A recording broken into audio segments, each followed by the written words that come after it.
Hey y'all, my Riacom here again, they, them, theirs pronouns, and thanks for being here to listen to me ramble about stuff.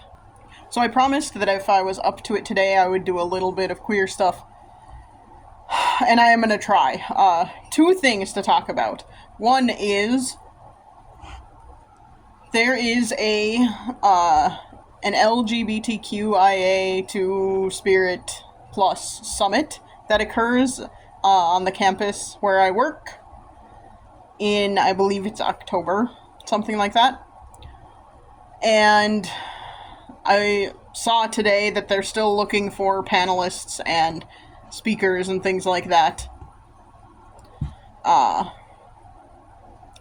The original deadline for panelists was like the beginning of June, and now they've extended it to the 19th. So part of me is like, maybe I should submit a proposal, but I don't know what to talk about. I keep coming back to, well, I'm not an academic anymore, and I'm not an expert in queer studies or anything like that. So, would I be the person to talk about anything? What would I even talk about? What would I do a proposal about? I haven't been to this summit before, so I'm not really sure what it's like. I don't know what the panels are typically like. If it is more of an academic style conference sort of thing, then I really don't know what I would talk about. But if it's less formal than that, I could think of some stuff to maybe do. I could do a panel where it's just like, open Q&A, I'm queer, I'm non-binary and demisexual, ask me questions. I could do something like that. I don't know. That's just a thought. I'm sorry, I'm very distracted by things happening outside. Go figure, what's new, right? Yeah, so that was the first thing. Like, is there anything I could think of that would be worth talking about at a summit? I don't know. Maybe. Something to think about, something I am trying to... Every time I see something like that where it's like, hey, we're extending the deadline for this because, like, the implication is we didn't get enough people signing up for stuff, I'm just like, okay, I gotta fix this problem. It wasn't a problem before. Like, if people would have signed up by the deadline, it wouldn't have been a problem. But now it's a problem, and now I feel like I have to fix it. Do I have to fix it realistically? No. It's not my job. But, I don't know. Maybe I should. Who knows? Anyway, that was the first topic. Second topic is a little less serious and a little more fun, hopefully. So, since I was sick for the past couple days, I have not had the time to do a lot of research, but here's something I can talk about that is queer-related and pop culture-related. I grew up in a time where there were not very many canon queer characters in popular media. There were some. Most of the time they would be side characters, most of the time they would be, like, comic relief kind of stuff. But there were some that were a little more serious, but for the most part, there were not a ton of canon queer characters when I was growing up. Yeah.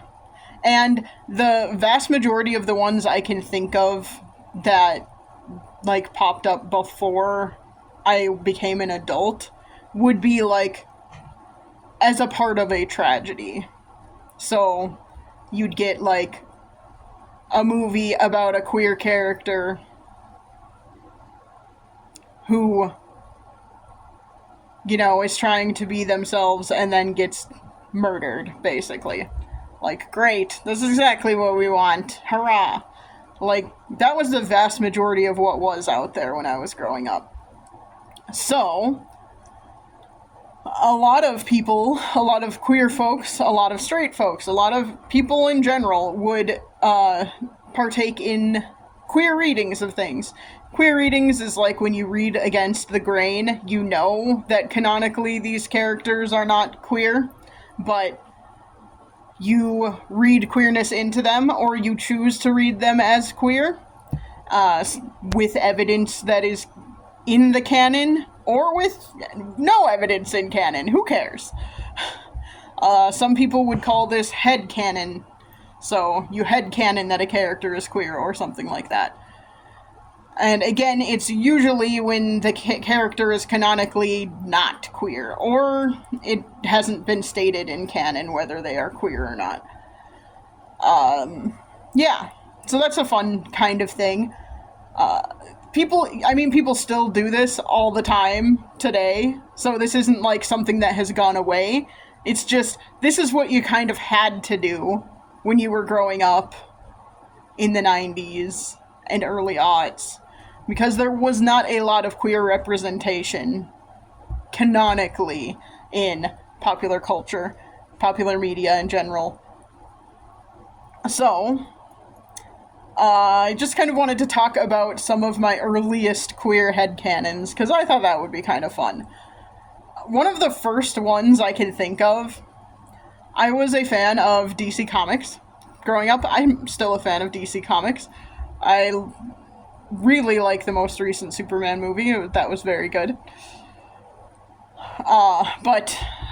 When I was younger, I'm gonna say this was the early aughts. I've always, we grew up with 90s Batman and 90s Superman cartoons, and those are the shit. Just gonna throw that out there. They are freaking good. Kevin Conroy is and will forever be my Batman. Yes, it's unfortunate that he is no longer with us. But, anyway. So I grew up with Batman and Superman and those kinds of things. But in the early aughts, we got the Justice League cartoon. Justice League Animated, which then transitioned into Justice League Unlimited, as I think it was by the third season. They're like, we're gonna add 50 bajillion characters, and it's the same thing, kind of, but not really. Anyway, so at that point, that was when I really started liking the Martian Manhunter. I think he's one of the best characters in DC Comics. I haven't read any current stuff, so I haven't read any... Is it called Absolute Martian Manhunter? I don't know. I haven't read any current DC Comics stuff, so I am not up... I'm not, up to date on stuff. But I can say that starting with the show, and then because of Justice League Animated, I got really into the Martian Manhunter and just kind of started consuming everything Martian Manhunter related at the time. And, just love all of his storylines, love all of his stuff. I have his entire original comic series. I have the first crossover with the Martian Manhunter in comics. I think it's the Martian Manhunter and Green Arrow, something like that. Very random. Anyway, someday, let's pretend I'm gonna have the free, cash to be able to get the first appearance of the Martian Manhunter in comics. It's on my bucket list. If I have a bucket list, that's, the only thing on it. But anyway, getting back to this, one of my first queer ships, and if you're not familiar with fandom terms, a ship is short for relationship, and it is when you headcanon two characters being in a relationship, basically. Or more characters. Two or more characters being in a relationship. And, one of my first queer ships was Batman and the Martian Manhunter. And I can't take credit for it because it was basically because I saw it on the internet and I was like, that's really interesting and cool and I like it. I found a website. It probably doesn't exist anymore. I will look it up when I am editing this. I found a website called the Martian Man Love Series, and it was a ton of fan fiction and fan art of the Martian Manhunter and Batman being together, and I freaking loved it. It was so good. It was well written. I liked the fan art. It was all great. It was a lot of fun. And the person who wrote this website also had here are a bunch of canon interactions between them that support this relationship and all of that. So it's a headcanon, but I'm like, I don't know. I like all of your evidence. I'm gonna ship that. That's great. So that was one of my earliest queer ships that I can recall. And I love it. And I still love it. And I would 100% love to see more of them together. Again, I don't know what any current DC Comics stuff is like. Maybe in current canon it would make absolutely no sense. I don't know, but I love it, so that's great. Other queer ships, I don't know, like, there are a bunch of DC Comics queer ships that exist out there, queer headcanons, like, tons and tons and tons of people ship Batman and Superman. I think that's kind of boring. I don't hate on anyone else for shipping it. Y'all can like what you want. Just not my thing. I don't know. That's just boring to me. I personally... Again, I don't have any problem with other people shipping things. You can ship whatever you want. I might side-eye you a little bit if you're shipping something that's, like, probably illegal if it was in real life.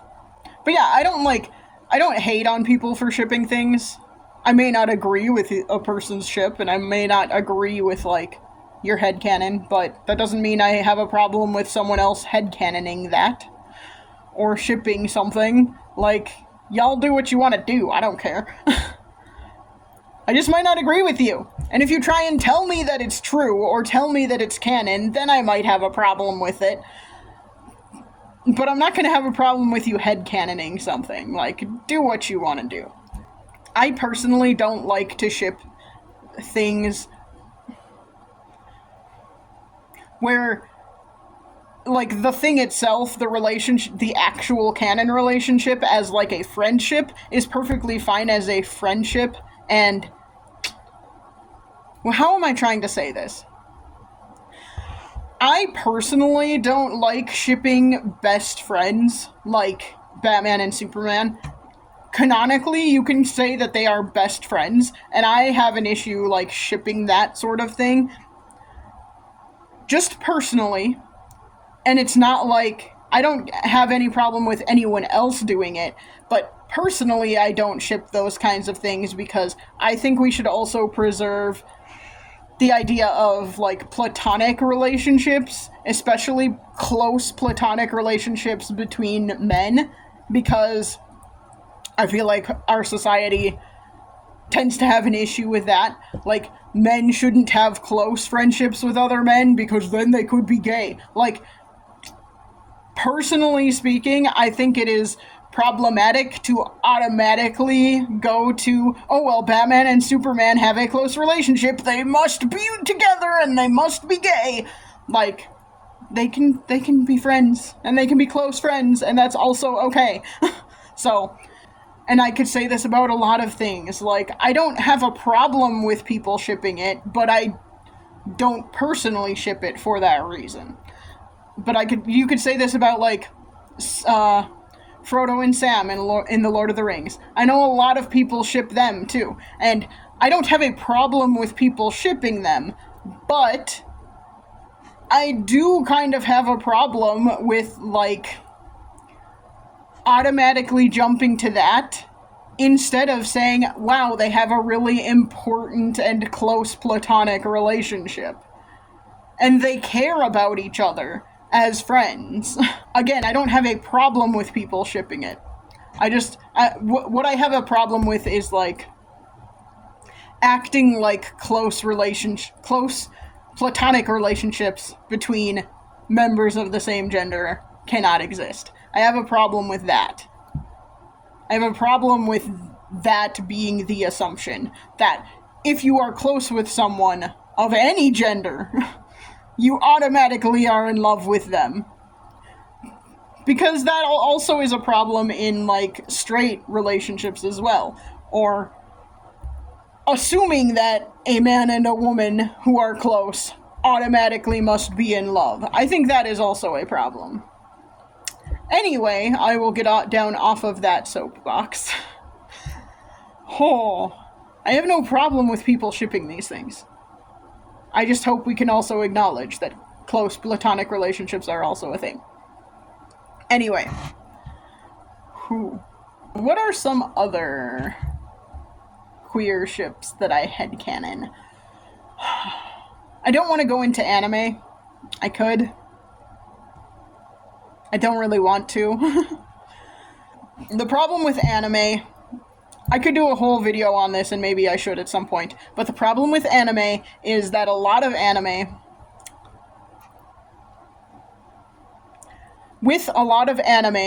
the point is not just to tell a story, but the point is also to sell things, like sell merchandise and things like that. And because of that, canon relationships don't always tend to be a thing, and there is a lot of queer baiting that happens.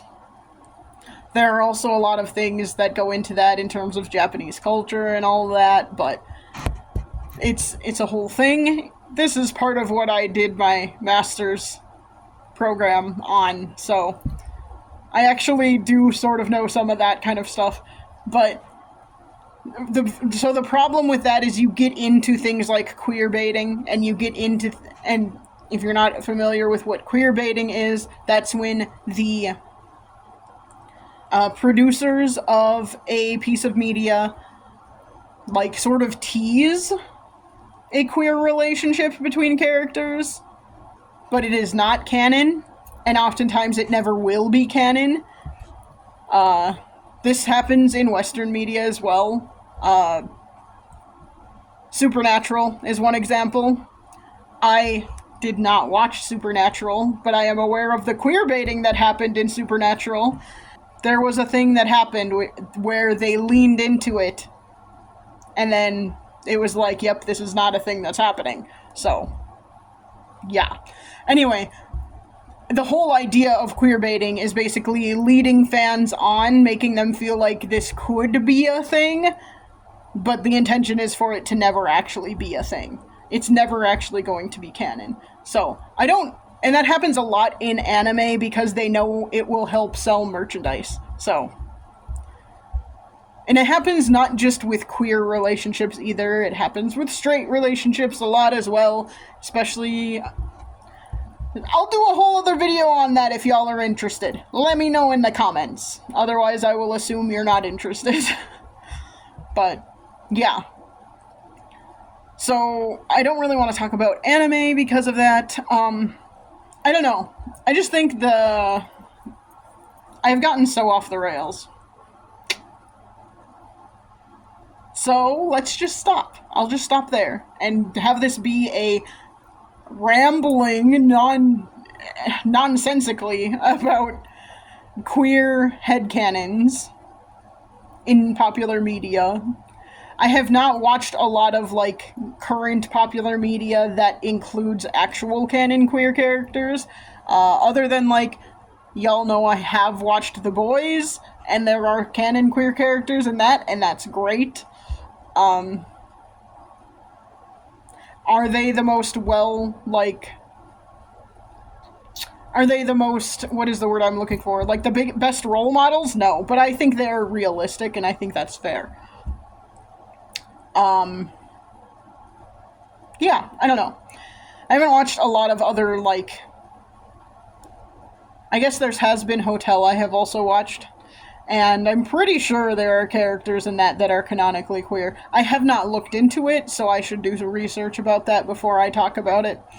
There are definitely characters in that read very queer to me, so I'll have to look into if they are canonically queer or not, but yeah, it's a whole thing.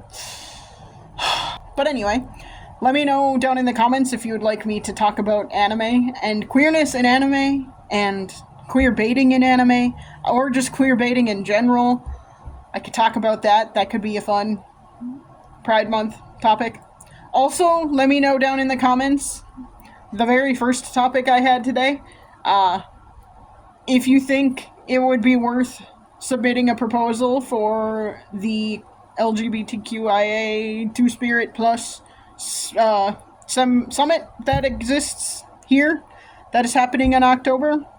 Let me know if you have any opinions on any of that stuff. And I am going to leave it there because I have gotten long-winded and rambly and just falling apart. Anyway, yeah. Thanks for listening. I appreciate that. And I will try and chat at you again soon. Bye.